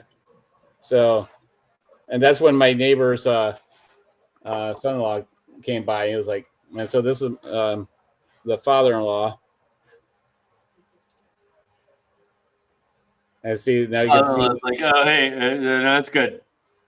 And so he's like messing around a little bit there, and oh, there we go. That's him doing it. So he's the contractor guy. So he knows how to do it right. Right. And he's talking to his daughter, the wife. So Mrs. Tripod, and then he gets back to work again. So, nice. So, but he kicked me off. He's like, no offense, you can slow me the F down, so you're out. I said, okay, that's fine. No problem. But yeah, so that's again trying to inspire people that just you can still be handicapped and do things, right? I mean, right. I actually removed myself from a Facebook group called Disabled Warriors, and all it is them showing political garbage. I'm like, is this, or they're all about being the victim of themselves. No, get off your ass and do something. Your life is too damn short to be the victim all the time. So yeah, I mean I couldn't. So what can we tell everybody that's here right now? They can like get up their ass and do too. Well, no, because like I got a million of them, right? Like, yeah. I suffer from like depression and all that stuff, and a lot of times I get stuck on the fucking couch. What would you say if you're stuck? Like I said, like I get stuck on the couch, right? Like I just like I'll sit on the couch and I get on my head and I can't fucking do anything. And there's one thing. There's not one thing, but there's a thing that I can do to get off the couch. What would you say that thing is? What is? Because you already said it, but like, how do you like solidify that to people that fucking can't get off the couch? Because you're like, get up and do something. Right, so which is exactly what I say. So I was talking to my father-in-law. And I said, I have a problem in my household. He's like, what? Everyone competes to see who has the worst body damage, who's more damaged. Okay, he's like, what do you mean? I said, I always hear the wife complaining about her back. I hear the daughter, because she was in gymnastics for 14 years, all of her joints are all fucked up. Then you have a guy with one leg that doesn't complain about anything being fucked up. So, because everyone's competing. So if I say something, why? No one's going to listen to me. So honestly, my brother, as much as he pissed me off again today, he said on Sunday morning when he called, he's like, "You must be hurt." I said, "Rob, I am, and I've lost like 40 pounds over the last, 6 months. So, and that's helped. But I said, but you know what? As soon as I start moving, and I think actually being on crutches helps, because my muscles work, my muscles are now getting, back to, and after I started moving around, I was feeling fine. And I think that's the thing, is that regardless, I have to use muscles that my body's not intended to use all the time. So I think I have a little bit of advantage of, if my ankle hurts, I'm screwed. I have to bear through it. I refuse to be in a wheelchair. So it's like, right. So my mentality is that, like one year we had 21 inches of snow. All right. So I was at work the day before, and I was the one-legged guy handing out laptops to people to work remote, but the one-legged guy couldn't work remote. He had to come in. So this was part of my resignation. So I'm like, but I said, you know what? If my truck could plow through the snow, then I'm going to go into work. And my wife's like, you're a fucking crackhead. And I said, but the problem is that if snow's deep enough, I actually get better traction than if it's just a light dusting.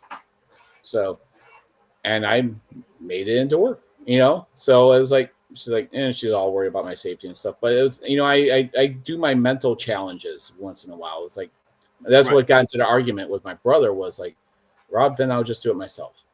And that's when he hung up on me. And he called everyone in my family, being the little, talking behind my back. And I'm like, dude, I got you. It's like, just say it to my face, man. You're the only brother I have. We're adults. Just say it to my face, okay? Right. And he finally did. But I'm like, listen, Rob, I've gotten rejected so many damn times with help. That's why I wind up doing it myself. Do you think I like being on the last run of a ladder with one leg? No, I don't. But who else is going to help me? Who else is going to do it? If I get rejected so many times, I just do it myself. It's like, well, that's a heavy machine. I'm like, I would have figured it out a way. Somehow I would have figured it out, whether I get on a step ladder and do it, or the wife helps me and do it. I don't know. It would have been figured out one way or another. We would have gotten it done. So, right. So I guess my inspiration thing is that I really don't have a choice. Otherwise, I'll be 800 pounds being on the 600-pound life if I didn't be active. So I always make fun of myself as the fat one-legged guy. Now I'm just trying to lose the weight, because it's just, the weight is just not that healthy for me. With my joints and everything already being on crutches for 35 plus years. So I was on disability for only 2 years. So I lost my leg to cancer when I was 15, almost 16 years old. My mother had cancer. I found out she had lymphoma right after my leg was amputated. So we both went through chemo at the same time. She passed away 11 months later. And I had to move in with my asshole father that was a drug user and total manipulator and just not overall good person at all. Moved out at 18 and rented a room from some guy's house. Worked part-time, collected disability. And then one day I was like, I was depressed. So I get what you're saying. And I have my own mental gymnastics. I'm not perfect by any means. And I said, what's making me depressed I thought about it. I'm like, I'm working part-time. I can't work no more than 20 hours a week. Otherwise, I don't get my disability check. And for me to qualify for food stamps or even Medicaid, I have to be on it for 2 years. So they kind of suck you in. This is where the problem with the socialized crap happens. This is how people stay on it. The government literally sucks you in. So I'm like, no. So at that time, 34 years ago, I said, okay, what do I need to make per hour to get off of this thing? All I had to do is make $9 an hour working full time. That's it. and I would eclipse what I was making off of disability and my part-time job. That I was my check was $795 a month. I could only make $500 a month or $500 a month on my part-time job before taxes. I'm like, how does one survive off of $1,200 a month? So, and I'm like, and then all of a sudden I got a job at Motorola. I was working on the factory floor, and then I wound up buying my first condo. I was working buku overtime. I went from working 20 hours a week to working 70 hours a week, practically overnight.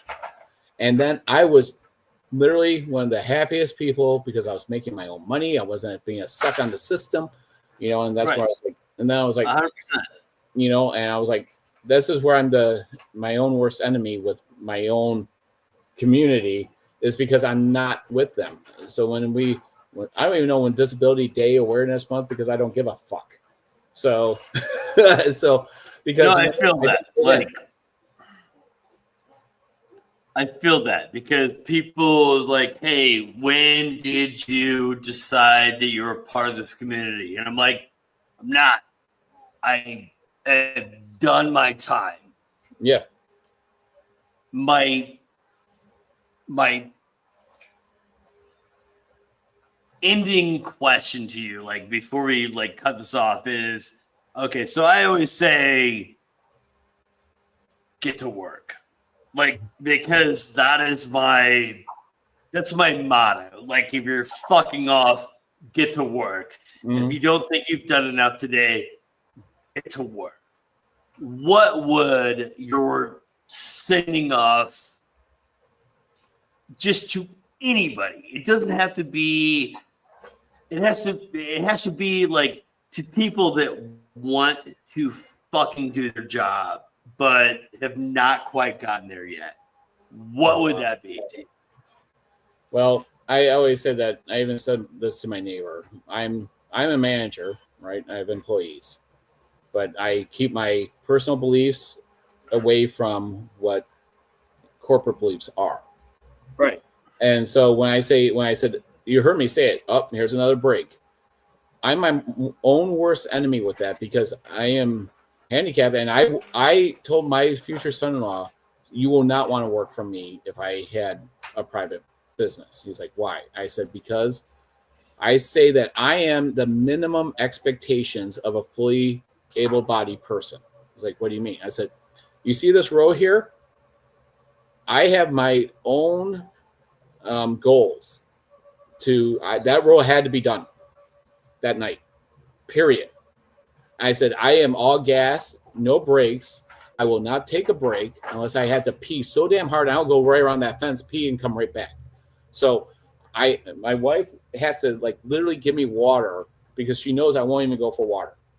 I will go all that time. I'm sitting there waiting. I'm like, it drives me nuts. I mean, I'm like, my bones. I mean, I'm not, 51 years old. I'm not spring chicken with one leg. And I'm like, I'm seeing all these able-bodied people taking breaks, and I'm not. I'm like, let's go. So I'm like, so I said, again, I'm my own worst enemy when it comes to that. I've been that way all my life. It's like when I see it, and I'm like, if I can do it, why can't you? But again, and I say that even during my interviews, I said that's where my problem is that I expect people to be at least physically better than me, and when it's not happening, I question it. And the hidden disabilities, they are there, right? And again, my daughter being in gymnastics for 13 years, her bones are all messed up, and you will never know that by her walking around, right? So I had to keep that in my mind. I play my own mental. This is a whole mental gymnastics, having a real physical disability. And when I see able-bodied looking people not doing anything, it irritates the piss out of me. Just like what I said with people standing on the side of the road with their cups out. Oh, 100%. So when I say that, is like, and that's what the whole channel was about. To get my community, get off your lazy ass off the couch. You could do something with it. Why waste your life away like that? being yourself, being a self victim, you know, you could do better. Whether it's, you know, I mean, even I see people that can only move their head. They're doing artwork with their mouths. It's amazing stuff. They're doing more than other people do because they sit and loathe that, you know, they let social media go over and control their lives and stuff, you know? So, but let's be clear, man. Like, I feel you. I 100% feel you. But I don't really feel like you're disabled. That's the problem. That's what my neighbor was just saying to me. No, so it's fucking tomato. Like I'm not trying to be insulting at all. Oh no. So here, put it this way. I try not to go into work when it's raining out, just because the floor is like glass at work. It's all marble, right? Right. When I go in. So we're required to go into work 3 days a week, okay, into the office. And I'm like, is the ADA thing, I told my boss, I'm like, is my ADA thing on there? You know, I'm just in case. I said, I tried to make up the time where I can, but like March was a really bad weather month. It was raining all the time. So, and then he's like, well, let's try to get into your file or something. I'm like, well, I've been there for 10 years. You would think that would be in my file, right?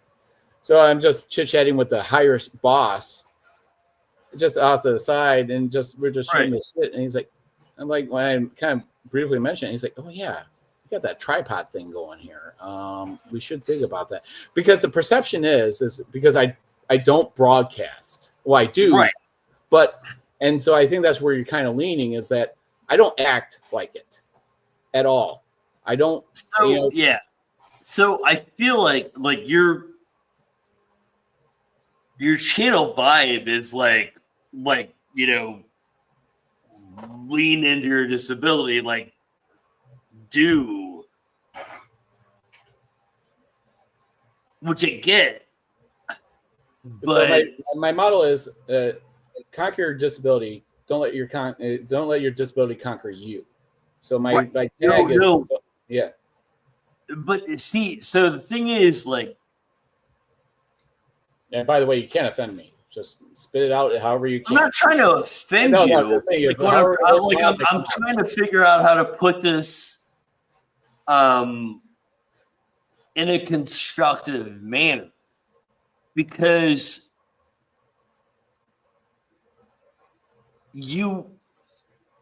that's a vibe of your channel.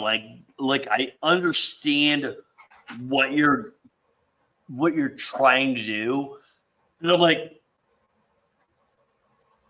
you're kind of a badass in what you do, right? Like everything you do is kind of badass. So it's like I'm trying to figure out the best way for you to angle your channel for what you're trying to sell, if that makes sense. Yeah, and that's the problem, right? My first video was me, a one-legged guy cleaning out his garage, right? And then I only did like one other video of me. How's a one-legged guy shovel the driveway?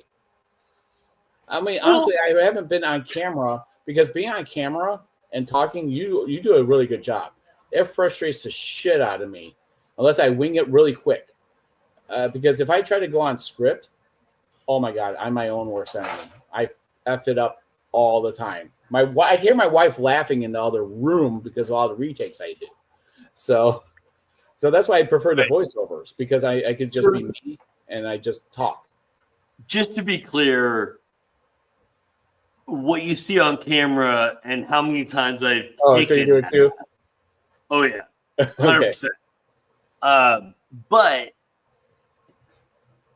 it's, you do what you do.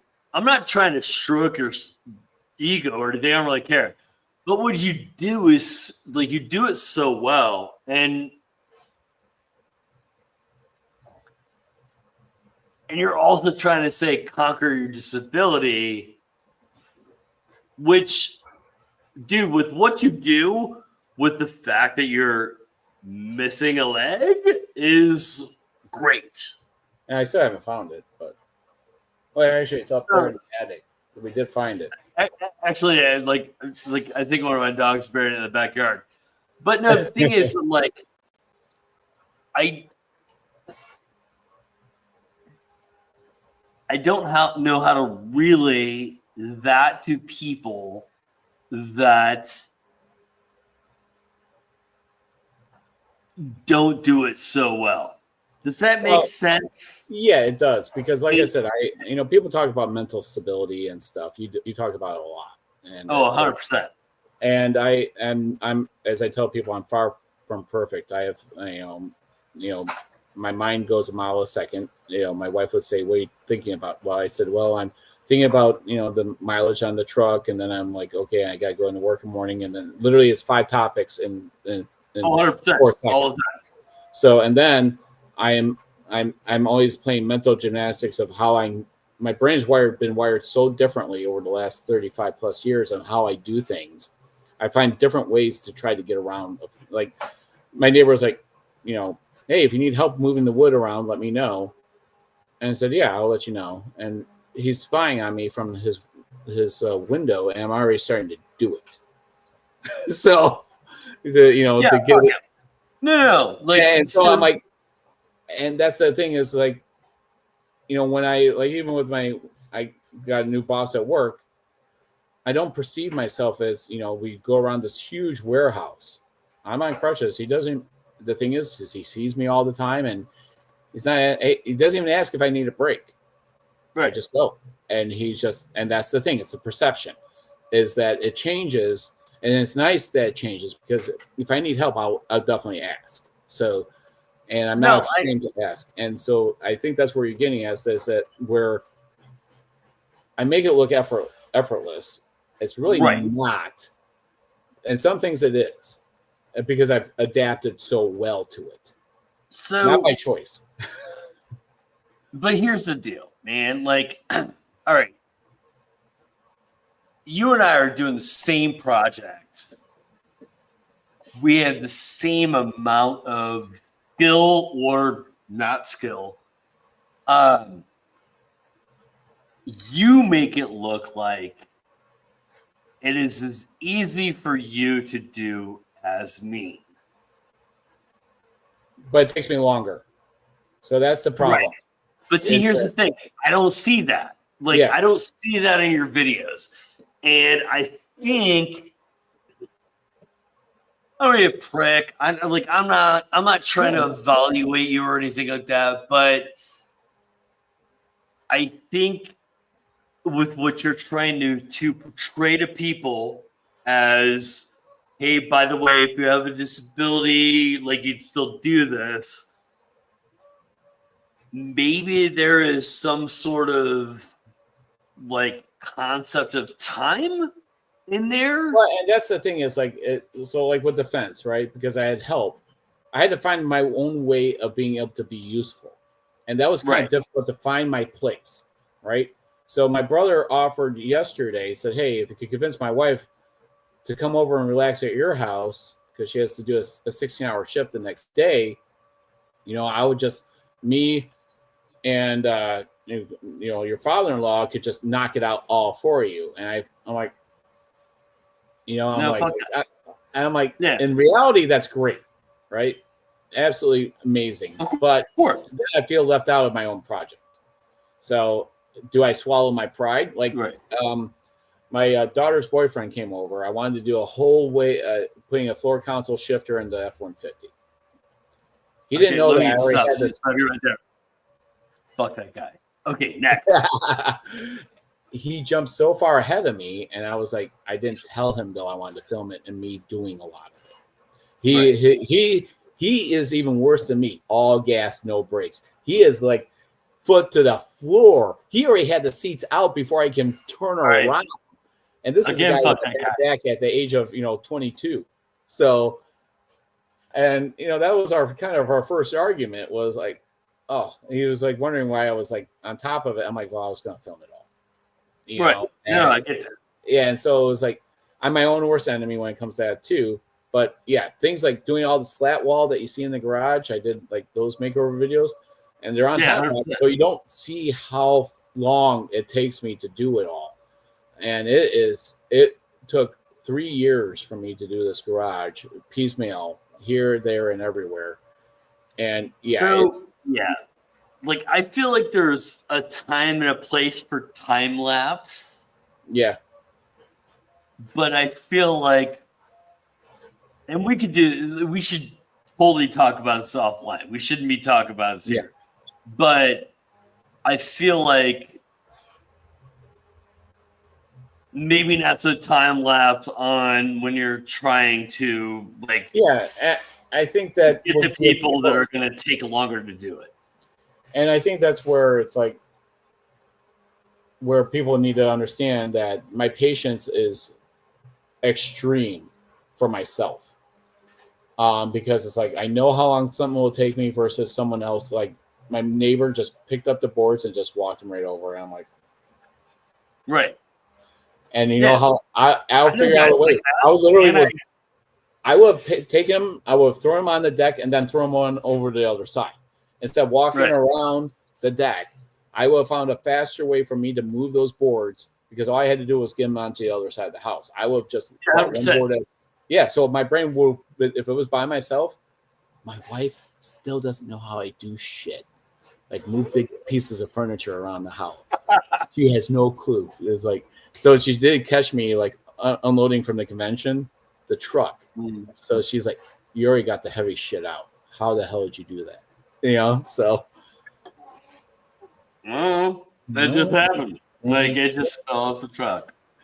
Yeah. All right. So, wow, we're almost at 10 o'clock, and I didn't know how long you had for this, but. No, man. I feel like we're getting into like a conversation that you and I should have and not like everybody else. But it's an interview of me and stuff, so I get it. I'm a different type of personality altogether. So, Chris. No, I wanted people to know, but I feel like we're kind of getting into the nuts and bolts that you and I should bullshit about offline. Oh yeah, and then we'll do that collab at some point wherever it's at, me at your house or vice versa. We'll do something. So, and make it. We'll bring the Cupcake Army and the Cripple Express together. The Cripple Express, very nice. I have lots of names for all of us. So, well, I always when I go to I got that big F-350 now. It doesn't fit in any handicap parking, period. So I'm all the way at the end of the lot, parked in 4 spaces. I'm the douchebag. But then I hang up my handicap placard. they hang up and get out, and they're like, "Hey, well, fuck you." Oh wait, sorry. Yeah. So I bought that Ryobi air nailer or the cordless nailer, right? It's like, and I said, "Hey, mind if I get some help getting this to the truck?" And I said, "Because your carts are too slow, and I don't feel like bringing it all the way back because I actually return them and then going all the way back again." So the guy's like waiting for me to he thinks I parked in a handicap, and so I passed the handicap. He's like looking at me. I'm like, "Oh no, we're going a long way." It's like I'm like at the last spot of Home Depot, all the way in the back. And the killer thing is, there was 2 other people with regular cars with handicap placards back there. It must have been employees or something. I don't know. I'm like, we just created our own maybe we are the fat people trying to lose some weight, having to move our handicap ass and say, "Yep, we're parked back here, but let's lose a couple pounds." So we're doing it, baby. We're doing it. So that's awesome, man. All right, brother. Well, yeah, so you're not that far away. So we can totally. How far are you? Where are you at? I think I'm in Independence. You're like outside of Chicago. I think we're like 7.5 hours away. We can make it happen. Oh, yeah. Yeah, that's not bad. That's for, my friend from England, Sam Prentice. He can't stand driving for 2 hours. I'm like, 7 hours? That's nothing for us. I know, right? It's when you live in the Midwest, you're like, 7 hours, no big deal. Whatever. Yeah. David Wilson, it's been interesting to see how 2 YouTuber pros work. Pros, come on. Of course. David Wilson was like my 3rd subscriber or something. He was one of the first 5. So Hey, Dave made the hands for the charity build that I. Oh, really? Yeah. So he's in Kansas City, or he's Oh, in yeah. He Liberty. sent me the Chiefs thing. I had the heart to tell him that I said, I don't care who wins the Super Bowl as long as it's not the Chiefs. I didn't have the heart to tell him, but now he heard it. So now he's going to defriend me. Well, it happened. Yeah. So, but it was really, he always sends these awesome things like Christmas to us, the ornaments. He is so good with that 3D printer. No, And he's picking up 3D printing and lasers. So he's got awesome. I know, right? So, yes. So, and I got rid of my Ender 5 Plus, David. I sold it at Armor. I sold it for $150 or something like that. The Micro Swiss on there would cost more than what I sold the printer for. So, parted ways with that and my Prusa Mini. So they went off the tables like before the event even started. So thanks to both of you. David knows everyone, and everyone knows David. Right? It's amazing. So all right there. So it's 10 o'clock. Right, a good way to end it. So no, 100%. But yeah, let's chat offline a little bit. Yeah, absolutely. Oh, hang on. You do your closing. I can be found anywhere at Tripods Garage, all social media. That's me. So even with a shitty website, and I own the domain onlyleg.com. I don't know what I can do with it. It may just be my only leg. So maybe the only thing. Peace, guys. Thank you.